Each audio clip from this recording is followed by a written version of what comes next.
In 1871, the poet Edgar Lear, he wrote a poem, and it was very fanciful, and it was quite humorous, and it was all about an owl and a pussycat.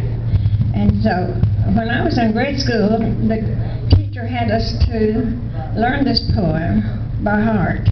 And for some reason that I do not understand, it has remained in my head throughout these years, and it may be because I'm so very fond of pussycats, and I also like owls, and I love to hear them hoot.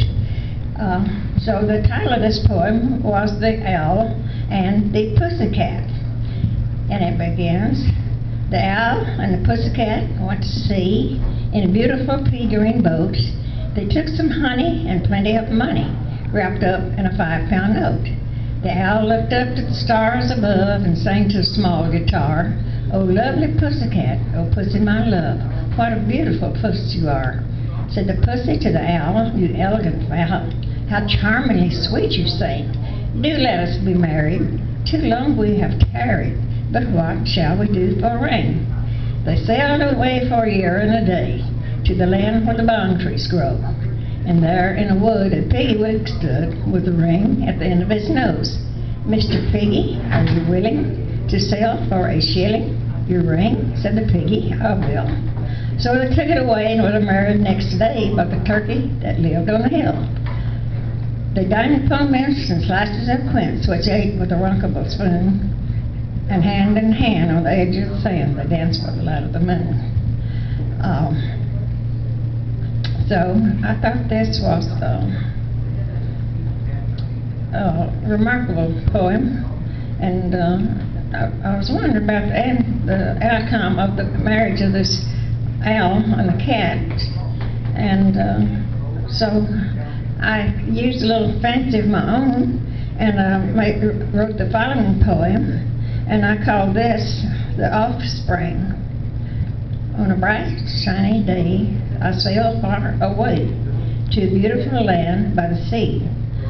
While dancing in the sand so carefree and gay in the shade of an old balm tree, I blinked my eyes and stood in my tracks as still as I could be, for the strangest little creature that one could ever feature sat watching me from the tree. He winked at me and I held out my hand. Then suddenly he grew much bolder. With a flitty little scoot, he cried, "Meow, hoot," and lit upon my shoulder. He was so cuddly and cute that I patted his head, though I was bewildered and smitten. For though I pondered him well, I could not tell if he were an owlet or kitten. He had big round eyes, with feathers on his face. His body was covered with fur. He had 2 wings and 4 feet with rings, and he switched his tail with a purr. "Little creature," I said, "I'm all in a daze. Please tell me about your father and mother." Before he replied, I know them, I cried, for I knew they could be none other than the romanceful two that sailed on the blue in the fanciful poem that quote, "The owl and the pussycat went to sea in a beautiful pea green boat."